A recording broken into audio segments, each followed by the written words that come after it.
In the quiet town of Millbrook, two 16-year-old twins named Emma and James Thompson walked through the school gates on a crisp Monday morning. The autumn leaves crunched under their feet as they made their way toward the large brick building. That would be their new home away from home. Their father had found work at the local factory just 2 weeks ago, and their mother had started her job as a nurse at the town hospital. The whole family was excited about this fresh start in a place that felt so different from the busy streets of London. Emma adjusted her backpack nervously and looked at her twin brother. They had always been close, sharing everything from their love of reading mystery novels to their quiet, thoughtful personalities. But there was something else they shared that none of their new classmates would ever guess. For the past 8 years, both Emma and James had been training in Brazilian Jiu Jitsu at a small gym near their old home in London. Their instructor, Mr. Roberts, was more than just a teacher of fighting techniques. He had become like a grandfather to them, always reminding them that true martial arts was about respect, discipline, and never using their skills unless they absolutely had to protect themselves or others. "Remember what Dad said this morning?" Emma whispered to James as they approached the main entrance. Their father had given them some advice over breakfast, telling them to give everyone a chance to show who they really were. "People can surprise you," he had said with a warm smile. "Sometimes the person you think might be your enemy turns out to be your best friend." The twins nodded to each other and took deep breaths before walking into the busy hallway. Students rushed past them in all directions, chatting loudly with their friends and laughing about weekend adventures. Emma and James felt that familiar butterfly feeling in their stomachs that comes with being the new kids at school. They both hoped they would make friends quickly and find their place in this new community. Their first few classes went smoothly enough. The teachers seemed kind and welcoming, and a few students had even smiled at them in the hallways. But Emma couldn't shake the feeling that some of the other students were watching them with curiosity. That didn't feel entirely friendly. She noticed small groups of students looking in their direction and whispering to each other, but she tried to stay positive about it. When lunchtime arrived, Emma and James found themselves sitting alone at a corner table in the large cafeteria. They unwrapped the sandwiches their mother had made for them and ate quietly while observing their new environment. The cafeteria was full of different groups of students, each seeming to have their own established friendships and routines. "Look, over there," Emma said softly, nodding toward a table where several students were glancing in their direction and talking in hushed voices. "Maybe they're just curious about the new students from London." James looked where his sister was, bending, and nodded, though he felt a strange tension in the air that he couldn't quite explain. Some of the looks they were getting didn't feel like simple curiosity. There was something else there, something that made him slightly uncomfortable. But he decided to give everyone the benefit of the doubt. After all, they had only been at the school for 1 day, and it would take time to build real friendships with their classmates. The rest of their first day passed without any major incidents. Their teachers introduced them to their classes, and they managed to find their way round the school building without getting lost. A few students had even said hello to them in the hallways, which made both twins feel a little more hopeful about fitting in. As they walked home together that afternoon, Emma seemed genuinely optimistic about their new situation. "I think we're going to like it here, James," she said, shifting her backpack to her other shoulder. "The teachers all seem really nice, and did you see how big the school library is? I can't wait to explore all those books." James smiled at his sister's positive attitude, even though he had felt some strange undercurrents of tension during the day. Her optimism was contagious. "You're absolutely right, Emma. Tomorrow will probably be even better once we start to get to know people." That evening, As they helped their mother prepare dinner in their new kitchen, she asked them about their first day at Millbrook High. Emma, not wanting to worry her parents who had worked so hard to give them this new opportunity, focused on the positive aspects. The students seem nice enough, she said while setting the table. We just need a little time to settle in and make some real friends. Their mother smiled warmly and gave them both encouraging hugs. That's exactly the right attitude, she said. Remember, kindness always wins in the end. Just be yourselves, and the right people will want to be your friends. As they went to bed that night, both twins felt genuinely hopeful about their new life in Millbrook. They had no idea that the coming days would test everything their martial arts training had taught T. Him about patience, inner strength, and doing what's right even when it's difficult. The second week at Millbrook High School started differently than Emma and James had hoped. What began as curious glances from other students slowly turned into something much more uncomfortable. Small things started happening that made the twins feel like they were being targeted. Their books would mysteriously fall off their desks. When they weren't looking, they would hear whispered comments as they walked down the hallways between classes. Sometimes other students would bump into them deliberately in the crowded corridors, then act like it was an accident. Emma noticed that a particular group of older students seemed to be watching them wherever they went. The leader of this group was a boy named William, who appeared to be very popular among his classmates. William came from one of the wealthiest families in Millbrook, and everyone seemed to know who he was. His best friend was Thomas, a tall boy with a loud voice who had a reputation for being aggressive and intimidating to younger students. One day, as Emma and James were walking to their next class, they passed by William and his group of friends. William made no effort to lower his voice as he spoke to his companions. "Look at those two," he said with a sneer. "They think they're so much better than the rest of us with their fancy London ways and their stuck-up attitudes." Emma felt her cheeks turn red with embarrassment and hurt. She had been trying so hard to fit in with her new classmates. She wore simple, ordinary clothes and always spoke quietly and politely to everyone she met. She couldn't understand why some students seemed to dislike her and James without even trying to get to know them first. What had they done wrong? The situation became even worse during their physical education classes, when the PE teacher divided the class into teams for basketball. Emma and James were always chosen last. It was clear that the other students didn't want them on their teams. When they did manage to get into the game and tried to participate, the other players would ignore their poses completely or make rude comments about their athletic abilities. The breaking point came one afternoon when James was changing clothes. In the locker room after PE class, Thomas walked past him and spoke in a low voice that only James could hear. "Why don't you just go back to where you came from?" he said with hatred in his voice. "We don't need your kind here in our town." James felt his heart start beating faster with a mixture of anger and deep hurt. The cruel words cut through him like a knife.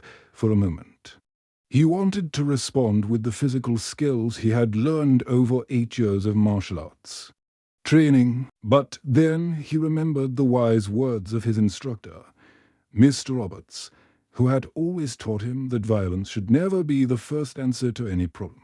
A true martial artist always seeks peace first, the old man had said many times. That same afternoon, Emma discovered something that made her feel even worse. When she opened her locker to get her books for the next class, she found a folded piece of paper that someone had slipped through the vents. Her hands began to shake as she read the cruel and hurtful words written on it. The note told her that she didn't belong in Millbrook, and that she should leave before things got worse for her and her bee. Rotha, tears filled her eyes as she realized That someone had taken the time to write these terrible things about her dog James saw his sister's distress immediately when she showed him the note. He felt a wave of protective anger rising in his chest. As her twin brother, he had always felt responsible for keeping Emma safe. And seeing her hurt like this made him want to find whoever had written the note and confront them.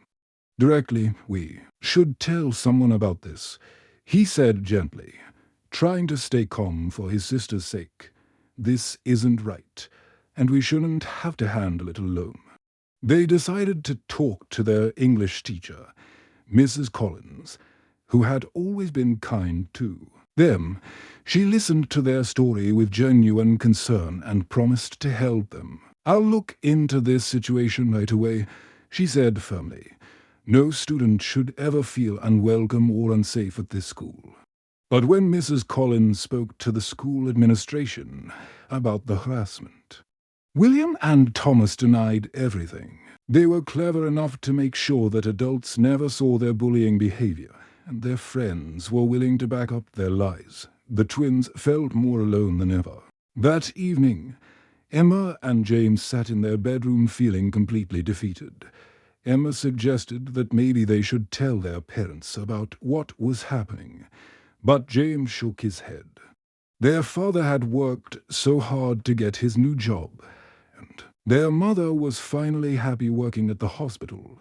They couldn't bear to cause problems for their family as they lay in bed that night.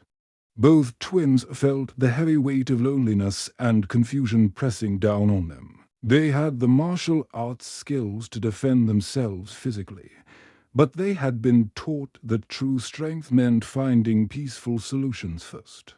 The third week at Millbrook High School brought even more trouble for Emma and James. William and Thomas had become much bolder in their harassment, and they seemed to think that the twins were too weak to fight back. What had started as whispered comments and deliberate bumps in the hallway had now grown into something much more serious and frightening. The two bullies began following Emma and James after school, walking behind them as they made their way home each day. They would make threatening hand gestures and shout cruel comments about the twins and their family. William seemed to take particular pleasure in these daily attacks, as if he enjoyed seeing the fear and discomfort in Emma and James's eyes. "Your parents don't belong in this town either," William called out one afternoon as the twins walked quickly down the sidewalk toward their house. "This is our place, and we decide who gets to stay here." Emma felt hot tears of frustration and anger burning in her eyes. She had tried so incredibly hard to be kind to everyone she met. She had worn simple clothes, spoken quietly and always been polite and respectful. She had genuinely wanted to make friends and become part of the Millbrook community. But no matter what she did, nothing seemed to work. The constant stress and fear were starting to affect her ability to sleep at night, and her grades were beginning to suffer as well. James walked beside his sister and watched her pain with growing anger in his heart. Every single part of him wanted to turn round and protect Emma from these cruel boys. His martial arts training had given him the skills to defend both of them, but he continued to hold back, hoping desperately that the situation would somehow improve on its own. The breaking point finally came on a Friday afternoon when most of the other students had already left school for the weekend. Emma was walking alone down an empty hallway toward her locker to collect her books for the weekend homework. She was thinking about the math assignment she needed to finish when she suddenly found herself surrounded by William and 3 of his friends. "Listen very carefully to what I'm about to tell you," William said in a threatening voice as he stepped closer to Emma. "You and your brother need to leave this school immediately. We don't want you here, and we're not going to let you stay." Emma's voice shook with fear and nervousness, but she tried to stand up for herself. "We have every right to be here," she said as bravely as she could manage. "We haven't done anything wrong to anyone." Thomas stepped forward with a cruel smile. on his face. "You existing here is wrong," he said in a voice full of hatred.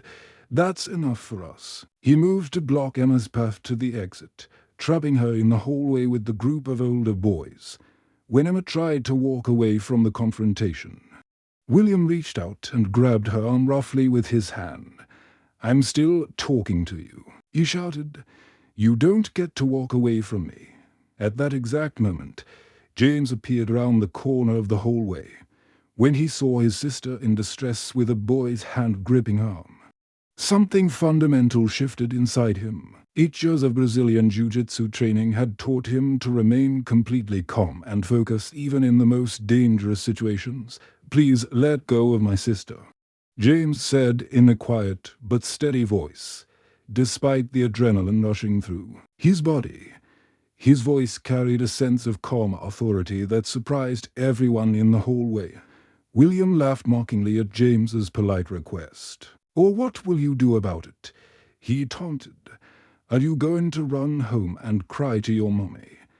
When William tightened his grip on Emma's arm instead of releasing her, James moved with the fluid precision that comes from years of dedicated training. In one smooth and controlled motion, he approached William and applied a gentle but extremely effective technique that immediately forced William to let go of Emma's arm. "I asked you nicely," James said calmly, his voice now carrying a quiet authority that made everyone in the hallway stop and stare. Thomas became angry when he saw his friend being embarrassed by this quiet boy from London. He rushed toward James with his fists raised, ready to start a real fight. But James simply stepped aside at the perfect moment and used Thomas's own forward momentum to guide him gently but firmly to the ground, where he landed safely but completely confused about what had just happened. Emma saw another boy approaching her with aggressive intentions. Using her own years of martial arts training, she stepped to the side and redirected his energy, sending him stumbling harmlessly into a row of lockers. The entire encounter lasted less than 30 seconds. William and his friends found themselves either on the ground or pressed against lockers, completely unharmed, but utterly bewildered about how the quiet students had handled them so easily. "We don't want to fight with anyone," Emma said quietly as she helped Thomas get back to his feet. "We just want to go to school in peace." As word spread through Millbrook High about what had happened, students began to see Emma and James in a completely different light. The following Monday morning brought a completely different atmosphere to Millbrook High School. News of what had happened in the hallway on Friday had spread throughout the entire student body over the weekend, but not in the way that Emma and James had expected or feared. Instead of creating more fear or hostility toward them, the incident had sparked genuine curiosity and respect among their classmates. During lunch period, a girl named Lucy nervously approached Emma's table where she was sitting with James. Lucy had always been one of the quieter students in school, someone who kept to herself and rarely spoke up in class. But today she seemed determined to talk to Emma about what she had witnessed. "What you did on Friday was absolutely amazing," Lucy said with admiration in her voice. "I've always wanted to learn how to defend myself, especially when I see other students being bullied. Do you think you could teach me some of those techniques?" James found himself in a similar situation when a small group of students surrounded him near his locker, all asking questions about martial arts at the same time. They wanted to know how long he had been training, where he had learned such impressive skills, and whether fighting was the main focus of his studies. "It's really not about fighting at all," James explained patiently to the eager faces round him. "Martial arts is mostly about discipline, respect for others, and learning to protect yourself and the people you care about only when it's absolutely necessary." Even some of the students who had been silent bystanders during the weeks of bullying began to approach Emma and James to apologize for their lack of action. A boy named Robert who had watched the harassment happen without ever speaking up, came to find James after school. "I'm really sorry we didn't speak up for you and Emma," Robert said with genuine regret in his voice. "We were all scared of William and his friends. We didn't want to become their next targets, so we just stayed quiet and pretended we didn't see what was happening." Emma and James realized that this unexpected turn of events had given them a unique opportunity to make a real and positive difference in their school community. They decided to approach the principal, Mr. Davidson, with an idea that had been forming in their minds. "We would like to start a martial arts club here at school," Emma explained during their meeting with the principal. "But it wouldn't be about fighting or violence. We want to teach students about self-discipline, respect for others, and peaceful ways to resolve conflicts." Mr. Davidson had already heard about the incident from several teachers and students. He was impressed by how Emma and James had handled themselves with such maturity and restraint. "I think that's exactly what our school needs right now," he said with enthusiasm. "You have my full support." The martial arts club started small, with just a handful of interested students meeting in the school gymnasium after classes ended. Emma and James taught some basic physical techniques, but they spent most of their time discussing the philosophy and mental aspects of martial arts. They talked about how to avoid conflicts before they started, how to show respect to everyone around you, and how to build inner strength and confidence. One of their first regular students was Robert, the boy who had apologized for not speaking up during the bullying incidents. "I want to learn how to be brave like you two," he told them. "Sincerely, I want to be someone who stands up for what's right, even when it's scary." An even more surprising development came when Thomas appeared at one of their club sessions. The same boy who had been one of their main tormentors stood nervously in the doorway, clearly unsure whether he would be welcome. "I don't expect you to trust me," Thomas said quietly, his voice very different from the aggressive tone he had used before. "But I want to learn about what you do. What happened in the hallway? You could have really hurt me, but you didn't. I want to understand why you chose not to." Emma and James looked at each other, remembering the wise words of their instructor back in London. Mr. Roberts had always taught them that every person deserved a chance to change and grow. No matter what they had done in the past, everyone is welcome here, James said warmly, as long as they come with respect and an open mind. As the weeks passed, the club continued to grow steadily. Students who had never spoken to each other before began forming genuine friendships. The overall atmosphere in the school started to shift from one of division and fear to one of understanding and mutual support. William, however, remained distant and angry. He watched from afar as his former friends began to change and grow, feeling more isolated and alone than ever before. One evening, Emma found him sitting by himself in the school library, struggling with his homework and looking frustrated. Without any hesitation, she sat down in the chair beside him. "Do you need help with that?" she asked gently. William looked up in surprise. "Why would you want to help me?" "I was absolutely awful to you." Emma smiled warmly. "Because that's what people do. They help each other." As the cold winter months slowly gave way to the warm spring season, Millbrook High School had transformed into a completely different place than it had been just a few months earlier.